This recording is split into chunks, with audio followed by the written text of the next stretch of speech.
Transcurre hoy el día 13 del ataque por parte de los terroristas de Hamas. Vamos a actualizar enseguida las cifras sobre los fallecidos, los asesinados en este conflicto, así como también la actualización sobre la cantidad de gente que ha sido tomada como rehén, porque hubo en ese sentido también novedades. Pero antes vamos a conversar con Eli Carmon, que es un israelí experto justamente en defensa, seguridad y terrorismo, y muy amablemente ya está en contacto con nosotros. Muy buenos días, Agustina Scioni, los saluda desde la Argentina. Buenos días. ¿Cómo debiera encarar Israel esta contraofensiva en los próximos días? ¿Coincide usted con la estrategia que ha seguido hasta el momento? Antes de todo, se debe entender la magnitud de este ataque terrorista contra la población civil de Israel. Hubo 1.400 muertos que fueron no solamente asesinados a sangre frío, pero decapitados, fueron luchados, mujeres violentadas, niños de 1, 2, 3 años asesinados en sus camas. Y hay 200, tal vez más de 200 rehenes en las manos de Hamas, también de la edad de 1 año hasta 90 años. Esto es el mayor masacre en la historia de Israel, que es 15 veces, desde el punto de vista de la población, del ataque del 11 de septiembre en los Estados Unidos. En la guerra de Yom Kippur hubo 2.700 soldados muertos. Es la mitad fueron asesinados en 24 horas. Durante toda la segunda intifada, 2000-2005, hubo 1.000 civiles que murieron en ataques suicidas de los terroristas. Entonces entiende que la resolución de Israel de terminar, bueno, una vez con el poder militar de Hamas es completamente decisiva, porque no podemos vivir en esta región, no podemos vivir en un territorio con 2.000 palestinos sin que la Hamas desaparece como poder militar y que es una dictadura contra el pueblo palestino mismo en Gaza y tal vez quería ser también en la Cisjordania. Eso quería consultarte, ¿cómo funciona para quienes no están todavía interiorizados en lo que implica Hamas y por qué en reiteradas oportunidades se insiste en que los propios palestinos son también rehenes del grupo terrorista? Veremos cómo el incidente del hospital, que los medios occidentales han comprado la declaración de Hamas, esta es la responsabilidad de Israel sin verificar la información. De hecho, durante estos 12 días de guerra hubo 350 cohetes de Hamas que tumbaron en el territorio de Gaza, no en Israel. Sí. 5.000 en Israel, 350. Entonces, esta lucha de Hamas no tiene ninguna relación con la seguridad de la población palestina en Gaza. Ellos no tienen ninguna posibilidad de defenderse porque todos los agentes militares, combatientes de Hamas están en túneles. Y durante los últimos años hubimos 4 o 5 operaciones.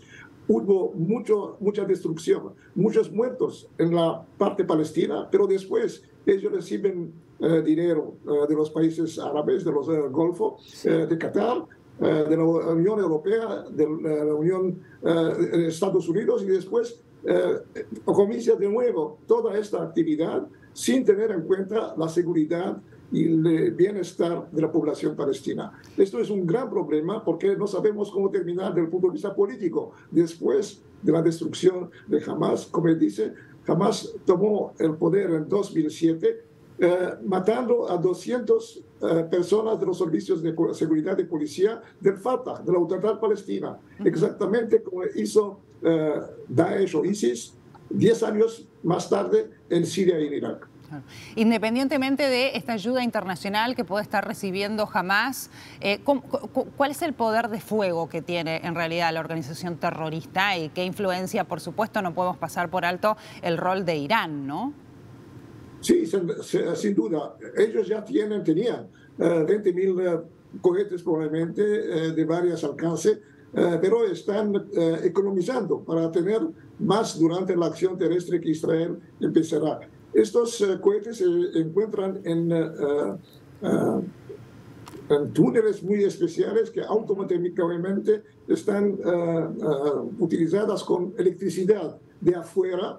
Entonces es muy difícil destruir esta infraestructura. Debe entrar con fuerza de tierra. Después ya empezaron acciones de terrorismo de Hezbollah en la frontera del norte, que puede ser mucho más serio, porque Hezbollah tiene 150.000 cohetes de largo alcance, muchos precisos y de largo alcance. Entonces hay una posibilidad de una guerra regional. Es por esto que el presidente Biden decidió mandar fuerza naval muy importante y también visitó Israel para demostrar que esto no es solamente un problema de Israel, es un problema regional y global, porque esto permite a Irán, a Rusia, que está luchando en Ucrania, a China, que está tentando tal vez atacar a Taiwán. Esto debe ser un punto muy importante en el Oriente Medio para no dejar a Israel caer sobre los ataques no solamente de Hamas, pero también tal vez de Hezbollah e incluso Irán.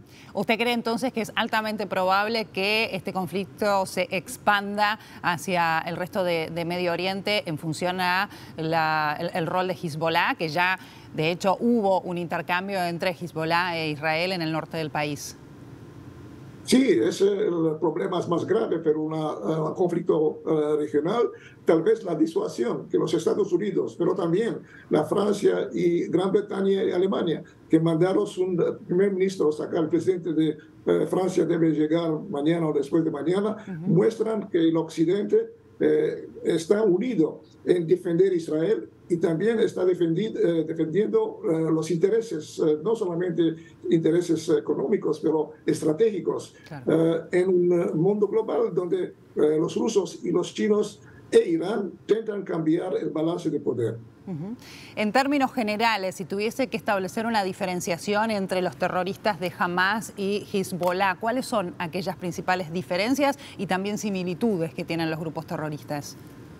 No hay mucha diferencia. Los Hamas son sunitas y Hezbollah son chiitas, pero la preparación, tanto militar, pero también estratégica, durante muchos años, a partir de prácticamente de 1992, cuando después del acuerdo de Oslo intentaron sabotear el acuerdo de Oslo, Hamas está trabajando con Hezbollah, está trabajando sobre la égida de Irán, tanto desde el punto de vista del armamento, el entrenamiento y también los objetivos estratégicos a largo alcance.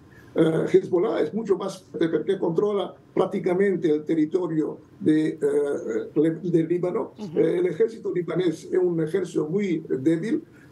Y ahí hay Siria e Irán que desde años están involucrados en la política interior del Líbano y no tienen ningún interés a proteger la independencia y el bienestar de los libaneses.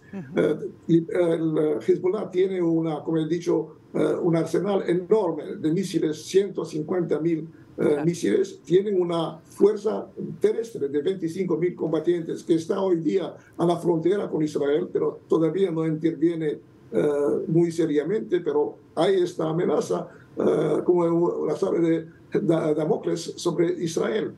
Entonces debemos tener en cuenta que una alternativa, una posibilidad sería la intervención de Hezbollah con la ayuda de Irán. En cuanto a la presencia en el resto del mundo, tanto de Hamas como de Hezbollah, y sobre todo, si se quiere, centrándonos en nuestra región, en Latinoamérica, ¿qué poder y qué presencia tienen las organizaciones terroristas? Jamás los palestinos y también Al-Qaeda en su tiempo o ISIS, Daesh no tienen presencia en América Latina. La única presencia terrorista importante es de Hezbollah, con apoyo también de Irán, que tiene relaciones muy importantes. Empezaron con Venezuela de Chávez y después con algunos países del ALBA, con la Bolivia, donde hay una academia militar que está sobre influencia de la doctrina iraní y tal vez con cooperación con Irán. Claro. Y hubo los grandes atentados contra la Embajada de Israel y contra el edificio de la comunidad judía en Buenos Aires en los años 90. Hubo un ataque en Panamá y hubo otros tentativos para intentar atacar a objetivos judíos israelíes y también occidentales. Por ejemplo, en 2017 en Bolivia se encontró un arsenal de 2.500 kilos de amonio nitrat, que es una preparativa, un precursor para provocar bombas, y ellos tenían 2 coches para intentar atacar en Perú o en Chile. Entonces, claro que la amenaza permanente, clandestina, secreta de Hezbollah en América Latina es la más importante. Para entender también la gravedad, porque ha sido bastante criticado en la región, bueno, el pacto que firmó justamente Bolivia con Irán hace pocas semanas, antes de que estallara esta nueva guerra. Pero, ¿qué implica para un país sellar acuerdos con un país como Irán? Es un acuerdo estratégico, como he dicho ya durante el periodo del presidente Evo Morales, que era junto con Chávez el más grande amigo en la época del presidente Ahmadinejad, permitieron la entrada tanto de terroristas, pero también de fuerzas militares de la fuerza Al-Quds, que son las guardias islámicas iraníes. En Venezuela, por ejemplo, ellos están adestrando el ejército según la doctrina iraní, y también intentan amenazar desde el sur los Estados Unidos, que está muy cerca, incluso tal vez para penetración a través de la frontera de México. Esto es un juego estratégico muy inteligente de Irán, que consiguió, con el apoyo de Chávez y después de Maduro, penetrar en varios países, y esta presencia es una amenaza no solamente a los Estados Unidos, claro, objetivos israelíes, pero a los intereses locales. Por ejemplo, cuando digo de Bolivia, la explosión de un arsenal de 2.500 kilos de amonio nitrat podría destruir un barrio entero, como pasó con el amonio nitrat en el puerto de Beirut en agosto de 2020, cuando prácticamente 200.000 personas perdieron sus casas, 200 personas murieron en uno de los más grandes explosiones. Y el ingreso, por ejemplo, de Argentina, algo que fue confirmado también en las últimas semanas, a un bloque como el BRICS, considerando también los miembros que integran, entre ellos, bueno, Rusia con Vladimir Putin, Irán, China. ¿Cree que representa un riesgo? Claro que cuando un país participa del BRICS, donde hay también un país como India, que es mucho más neutral, es mucho más pro-occidental, pero todavía la más grande influencia en esta alianza, que es más una alianza económica, pero que tiene también importancia estratégica global, hay, antes de todos, Rusia y China recibieron a Irán. Últimamente hay también África del Sur. Entonces, la participación de Argentina creo que es un señal que el gobierno argentino prefiere una alianza con los países que son enemigos de la democracia, son enemigos del Occidente, de los intereses democráticos y liberales. Es un señal negativo, por lo menos en mi opinión. Bien, y volviendo ya a lo que está sucediendo en Israel, y era también mi primera pregunta, ya habiendo analizado parte del contexto en la frontera sur, en el norte, ¿cuál debiera ser la estrategia que tendría que seguir en este caso Israel, y considerando también que está latente un ingreso vía terrestre a Gaza? Sí, por el momento la prioridad es la destrucción de la infraestructura militar de Hamas. Ya 12 años que yo escribí sobre esto, pero el gobierno israelí prefirió tentar un deal con Hamas y permitir la ayuda económica de Qatar, permitir a 20.000 proletarios de Gaza trabajar en Israel, él perdió esta lucha en el ataque del 7 de octubre. Después de esta destrucción, espero que habrá una solución política en el senso, en mi opinión, debería la autoridad palestina volver a controlar y a tranquilizar la franja de Gaza con el apoyo del Egipto, que es un país muy importante, como lo sabemos ya, sí, pero también con la ayuda económica de los países del Golfo, Arabia Saudita y también la comunidad internacional. Pero en estos momentos, con esta acción, que era uno de los objetivos de Hamas, fue de neutralizar, de sabotear la normalización de relaciones entre Israel y Arabia Saudita. Esto exactamente es el objetivo mayor de Irán estos días, porque esto permitiría a Arabia Saudita transformarse en un aliado estratégico muy cerca de los Estados Unidos, haber un proyecto nuclear que puede ser un concurrente del proyecto iraní y también normalizar la situación de Israel como aliado económico, tecnológico y tal vez militar. Entonces, el primo éxito de esta acción estratégico, de esta acción de Hamas fue la destrucción, no la destrucción, pero por el momento el cancelamiento de esta posibilidad de normalización con la Arabia Saudita. Bien, por último, ¿de qué depende para usted el ingreso, el timing en cuanto al ingreso de las tropas israelíes a Gaza? Algo que está allí latente, que todavía no ha sucedido. ¿Es más bien una decisión política? ¿Cree que está relacionado con una decisión en cuanto a la negociación por los rehenes o el pedido internacional de algunos países sobre la protección de los civiles? Hay tres temas muy importantes. Antes de todo es el problema de los corredores humanitarios que los Estados Unidos están prometiendo al presidente del Egipto para permitir entrada de medicamentos, de agua, pero no de petróleo, por ejemplo. Sí. Y segundo es el problema de los rehenes. Hay ya una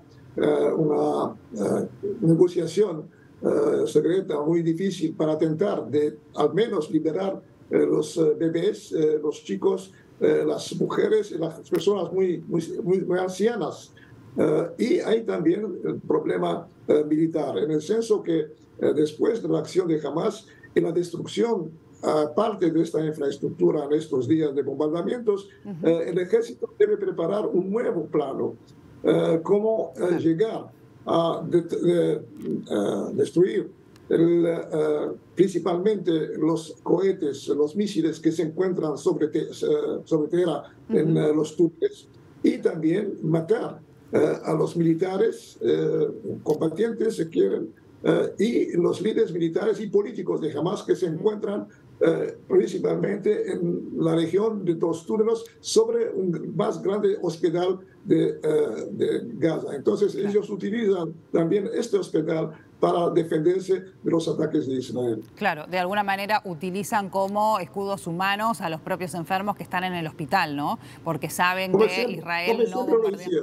Claro. Como siempre lo hicieron. Es un territorio muy estrecho, con una densidad muy grande de la población. Ellos no permiten a parte de la población no permiten moverse hoy día verso el sur para no permitir una acción militar terrestre. Claro. Entonces, esto pone en dificultad, amenaza la vida de muchas personas civiles. Sí, esta denuncia gravísima que ha hecho Israel en cuanto a que el propio Hamas bloquea la evacuación de los ciudadanos, no los deja moverse hacia el sur para que protejan su propia vida, ¿no? Y que está alineado con las atrocidades que hemos visto desde el 7 de octubre, de lo que han hecho cuando ingresaron a los kibbutz, a las distintas casas y demás.